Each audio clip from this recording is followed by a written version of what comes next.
जो पर्चा भरा है चुनाव का, ये 20वां पर्चा भरा है। 8 चुनाव पिताजी लड़े यहाँ से, और उसके बाद एक मेरा कॉर्पोरेशन का चुनाव, एक मेरा राज्यसभा का चुनाव, और ये मेरा 10वां लोकसभा का चुनाव है। तो 20 चुनाव एक ही मकान मन डबल 98 नौगढ़ा किनारी बाजार से बने गए।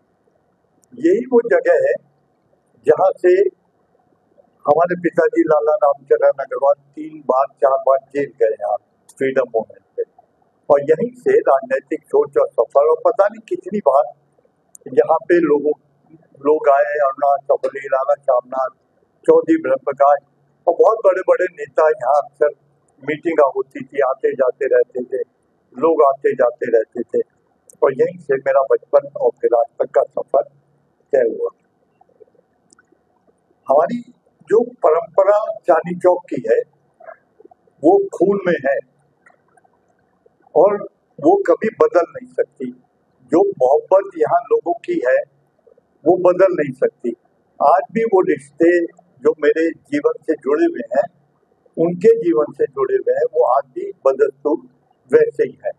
एक दूसरे के दुख में आना जाना, संबंध बना के रखना।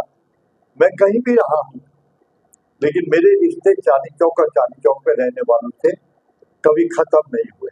और वो शायद ही कोई यहाँ का रहने वाला मुझे जयप्रकाश अग्रवाल के नाम से जानता होगा।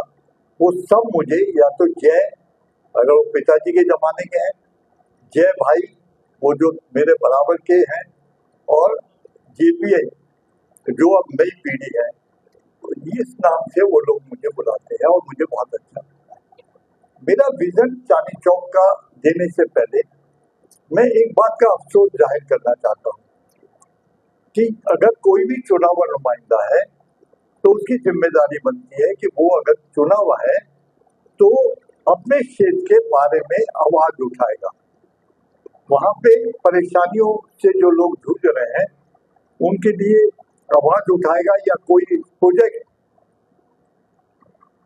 जैसे तो डेवलपमेंट का प्रोजेक्ट हो, या ट्रैफिक की समस्या हो, या और बहुत सारी है जिनको मैं अभी गिनती करके आपको बताऊंगा, उनके बारे में आवाज उठाए, ताकि पार्लियामेंट से बड़ा फोरम क्या होगा। पार्लियामेंट में खड़े होकर अगर कोई आदमी बोलता है तो ये महसूस होता है दुनिया उसे सुनती है, सरकार भी डरती है, और फिर उसके अमल में लाती है, या उसके लिए हल करती है, या काम करती है।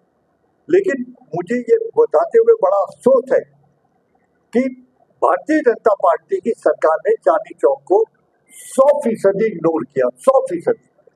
कोई भी ऐसा चीज नहीं है जिसके बारे में वो ये कह सकते हो कि हमने ये काम चांदनी चौक के लिए किया, चांदनी चौक के रहने वालों के लिए किया, या चांदनी चौक के क्षेत्र के लिए किया, या व्यापारियों के लिए किया। एक भी। और अफसोस इस बात का है कि कोई भी ऐसा प्रोजेक्ट शुरू नहीं हुआ जिसे पूरी तरह कंप्लीट कर दिया गया हो, या अधूरा हो, या पाइपलाइन में हो। एक भी ऐसी कोई चीज मेरे सामने नहीं आई जिसका मैं जिक्र यहाँ कर सकूं। तो मेरा कहना ये है कि ये मेरा चांदनी चौक है। हाँ, ये जरूर है कि ये वो पहला शाहजहानाबाद जो हुआ करता था चांदनी चौक, जहाँ से मैं पहले 3 बार MP रहा, ये अब क्षेत्र बढ़ गया थोड़ा सा। यहाँ पे इसमें 10 असेंबली हो गई, पहले शायद 4 होती थी, और अलग अलग समस्या है यहाँ। जैसे हमारा शाहजहानाबाद है, अब यहाँ की गलियां हैं, यहाँ के कटरे हैं, यहाँ की नंगी कारें हैं, यहाँ के स्लम कटरे हैं, यहाँ के छोटे व्यापारी हैं, यहाँ की गलियां हैं। उसके बाद यहाँ का व्यापारिक क्षेत्र है जो शायद नॉर्थ इंडिया का सबसे बड़ा होलसेल मार्केट है, और 100 से ज्यादा आइटम्स का है। या सैकड़ों तो यहाँ ऑर्गेनाइजेशन बनी हुई है व्यापारियों की, जो समय समय पर व्यापारियों के हक की बात करती है। उसके बाद यहाँ जे क्लस्टर हैं, विलेजेस हैं, अनऑथराइज्ड कॉलोनीज है, रेलवे कॉलोनीज है, या रीडेवलपमेंट एरिया है बहुत सारा, और उसके साथ साथ यहाँ बहुत सारे छोटे या बड़े पार्क्स है, डिस्ट्रिक्ट पार्क है, छोटे या बड़े, जो आज बिल्कुल उजाड़ पड़े हुए हैं, जिनके अंदर कोई डेवलपमेंट का काम नहीं होता, कोई पैसा लगाने को तैयार नहीं। यहाँ सबसे बड़ी समस्या जाम की है और ट्रैफिक की है, जिसके सुधार की बहुत सख्त जरूरत है। वो चाहे एलिवेटेड रोड के माध्यम से हो या मोनो रेल के माध्यम से हो, जिसके ऊपर एकदम काम शुरू हो जाना चाहिए था। और उस पर मैं पूरी ताकत से जोर लगाऊंगा, क्योंकि कई जगह ऐसी ब्लॉकेज है, जैसे ISBT है, एक घंटा कई बार यहाँ लग जाता है, एक घंटा। आप उसके सतगिरा मखाने पे चले जाए, मन्नू के टीले पे चले जाए, B2 पे चले जाए, आप पीछे वहाँ मधुवन चौक पे चले जाए, दीपाली पे चले जाए, बहुत सारे ऐसे मॉडल, रानी बाग की सड़क देख लो आप, जहाँ पे कमला नगर देख लो आप, पार्किंग की बहुत बड़ी समस्या है। यहाँ पुराना एक हमारा क्लब था, रोस्टाना क्लब, जो 100 साल से पुराना था, उसको कुछ सरकारी पाबंदियों के हिसाब से बंद कर दिया गया। हालांकि मैं कितने एग्जाम्पल दे सकता हूँ कि लीज में अगर पैसे की देरी हुई जमा करने में, तो वो आज भी चल रहे हैं और किसी से खाली नहीं किया गया। लेकिन क्योंकि उनकी निगाह उसके ऊपर थी, तो उन्होंने इतने बड़े पुराने क्लब को, जिसके शायद 10,000 से ज्यादा तो मेंबर है और 1,000 से ज्यादा वहाँ एम्प्लॉयज है, उसके ताला लगा दिया उनकी बात आ गई। जमुना बाजार है हमारा, जमुना के घाट से, मैंने एक बार पार्लियामेंट में बोला था कि ये जैसे बनारस के घाट है, इस तरह घाट है, इनका सुधार होना चाहिए। और जमुना के बारे में कई बार कई सरकारों ने कहा, और मेरी मांग रहेगी उसके लिए कि ये वो जमुना जी है जहाँ बचपन में अपने माता जी की उंगली पकड़ के नहाने जाया करते थे। जब हमारी 2 महीने की छुट्टियां होती थी तो हम साथ में जाते थे 2 महीने, वहाँ बड़ा शौक होता था। लेकिन आज उसकी हालत बहुत जर्जर और बहुत खराब हालत है, इसकी तरफ कोई ध्यान देने को तैयार नहीं है। इसी तरह हमने मांग करी कि भाई ये आपका जो यूनिवर्सिटी एरिया है, इतने सारे एजुकेशनल इंस्टीट्यूशन है, वहाँ पे PG की व्यवस्था नहीं है, और सरकारी वो जो वैसी इंडिविजुअल है वो पैसे बहुत लेते हैं। तो मेरी मांग रहेगी ये इसके लिए कि वहाँ पे वो PG की व्यवस्था करे, सरकारी हो, उसमें पैसा कम लिया जाए। इसी तरह कई ऐसे एरिया खाली पड़े हैं जिस पे वहाँ पे मैंने मांग रखी है कि वहाँ पे हॉस्पिटल बनाए जाने चाहिए थे, और वो बहुत मांग, सुपर स्पेशलिटी हॉस्पिटल बनाए, कैंसर का हॉस्पिटल बनाए, कोई और वो व्यवस्था वहाँ के लोगों के लिए जरूर होनी चाहिए। एक जो मेरी मांग रही है, जो बेसिकली कल राहुल जी ने भी जिसके ऊपर बोला, वो मेरे इसमें मुद्दे में भी है, वो है उसके बारे में कि नहीं, वो है मेरी चांदनी चौक का बाकी दुनिया के साथ हाथ मिलाना। अगर आप इसे देखोगे तो इसमें चांदनी चौक प्रॉफिट फेस्टिवल, चांदनी चौक में व्यवसायियों को राष्ट्र एवं अंतरराष्ट्रीय व्यापार के साथ गोल्डन हैंडशेक, वो कल राहुल जी ने डिटो किया मेरी बात को कि अब मेड इन चाइना के मुकाबले मेड इन चांदनी चौक जो है वो हम खड़ा करना चाहते हैं, और हमारी सरकार आएगी तो और उसके ऊपर मैं काम करूंगा कि ताकि मेड इन चांदनी चौक दुनिया में जाए और वो हिंदुस्तान का नाम पैदा करे। उसके अलावा जो हमारा हेरिटेज हब है, अब जैसे सारी दुनिया में आप चले जाएं तो पुरानी गलियां, पुराने जो शहर है किसी ने डिस्ट्रॉय नहीं करे, उसी तरह हमारा शाहजहानाबाद है, और यहाँ बहुत सारे टूरिस्ट आते हैं जो अंदर गलियों में घूमते हैं। कई बार तो सुबह 6 बजे से हेरिटेज वॉक होती है यहाँ पर, कभी जर्नलिस्ट आते हैं, कभी कोई और आता है, कभी टूरिस्ट आते हैं, तो उसके लिए विशेष सुविधा व्यवस्था होनी चाहिए जिसके ऊपर काम हो, ताकि हम सफाई वगैरह का भी व्यवस्था रखें, सफाई के बारे में भी काम करें और उनको फैसिलिटी मिले, कहीं बैठ जाए, कोई अच्छे रेस्टोरेंट हो या जो भी व्यवस्था हो सकती है, उसका रोड मैप बनाकर उसके ऊपर काम करने की बहुत सख्त जरूरत है। अब मैं जो हमारे छोटे और बड़े व्यापारी हैं जो पिछले 10 साल से बहुत पीड़ित है, जिनको सरकारी व्यवस्था में कोई जगह नहीं मिली, जिनके बारे में किसी ने एक बार भी कोई सवाल नहीं उठाया, किसी ने ये नहीं पूछा कि आप किस हाल में हो, अगर वो तंग थे तो भी किसी ने उनका साथ नहीं दिया। उसमें पहली है GST, 1300 अमेंडमेंट अब तक एक बिल में हो चुके, 1300 अमेंडमेंट। ये मैंने शायद दुनिया के ये वो जो गिनीज वर्ल्ड रिकॉर्ड में ना आ जाए इसका नाम, 1300 अमेंडमेंट एक बिल में।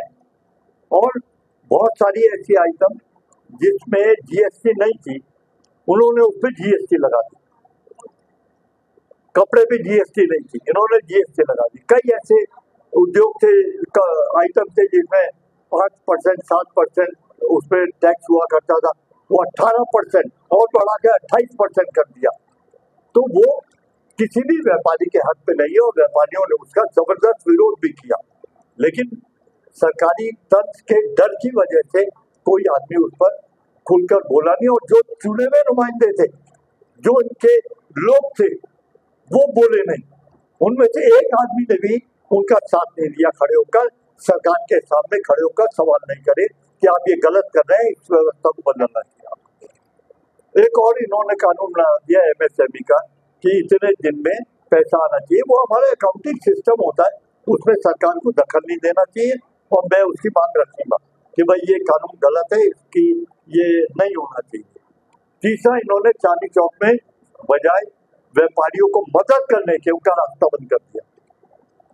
और जो लोडिंग अनलोडिंग में जिस तरह हमारे कुली थे, उनकी व्यवस्था अलग थी, ठेले वाले, पल्लेदार, इन सबकी व्यवस्था अलग हमेशा हुआ करती थी। उनका ध्यान रखा जाता था, उनको प्रोटेक्ट किया जाता था, उनकी एसोसिएशन को प्रोटेक्ट किया जाता। आज कोई सुनने वाला नहीं है, कोई बली वारिस नहीं है। कहने को हम 10 साल से सरकार में है, लेकिन उनका हाथ किसी ने नहीं पकड़ा, किसी ने बैठकर उनसे ये बात नहीं करी कि आप अगर तकलीफ में है तो बताओ, हम आपकी कैसे मदद कर सकते हैं। एक और काम करा उन्होंने उनको तंग करने के लिए, उन्होंने यहाँ एक मॉल बना दी, बहुत बड़ी एयर कंडीशन मॉल, और नीचे उसके पार्किंग है। अब जो आदमी आएगा वो नीचे गाड़ी खड़ी करेगा, ऊपर से माल खरीदेगा और चला जाएगा। तो ये जो हमारी पूरी बड़े बड़े कटरे हैं, अंदर तक एक एक कटरे में 100, 150, 200 दुकानें हैं, आज के नहीं है, 100, 150, 200 साल पुराने फर्में हैं यहाँ पे। दिल्ली हिंदुस्तानी मर्केंटाइल एसोसिएशन है, गेज मर्चेंट है, केमिकल मर्चेंट है, बहुत सारे ऐसे वो है हमारी एसोसिएशन।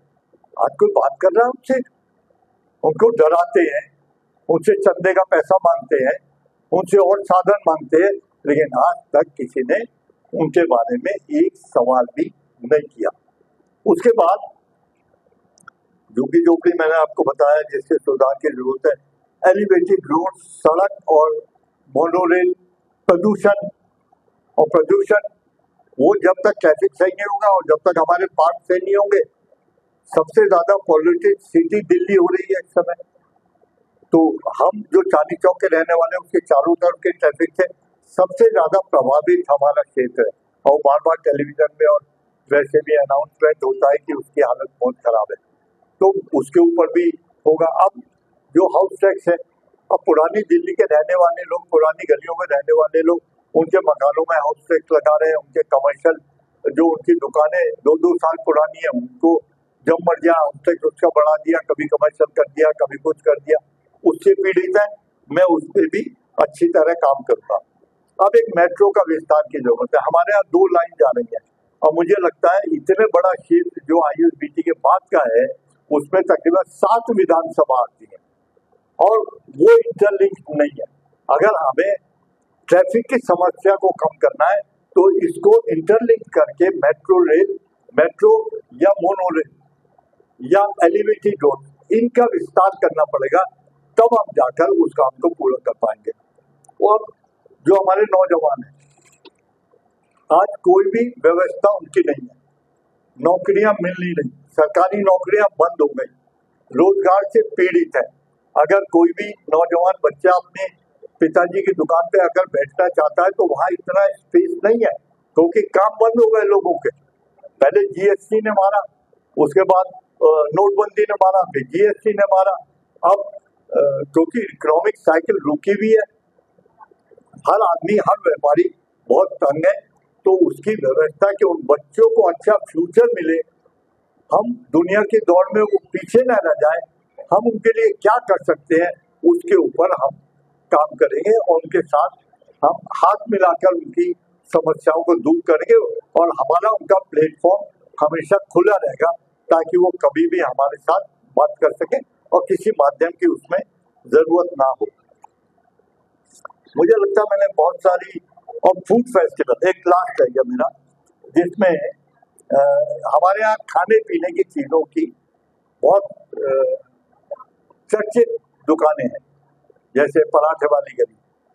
ये पराठे वाले तकरीबन जब से दिल्ली बसी ये लोग यहाँ पे पराठे की दुकानें, और आज भी आप जब भी देखेंगे खूब भीड़ रहती है और लोग वहाँ पराठे खाने आते हैं।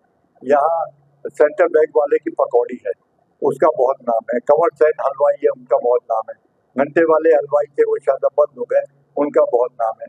या जलेबी की जलेबी समोसे वाले की दुकान है, वो बड़ी प्रसिद्ध बहुत पुरानी दुकान है। इस तरह बहुत सारे दौलत की चाट एक हमारी बाजार सीताराम की बहुत मशहूर थी।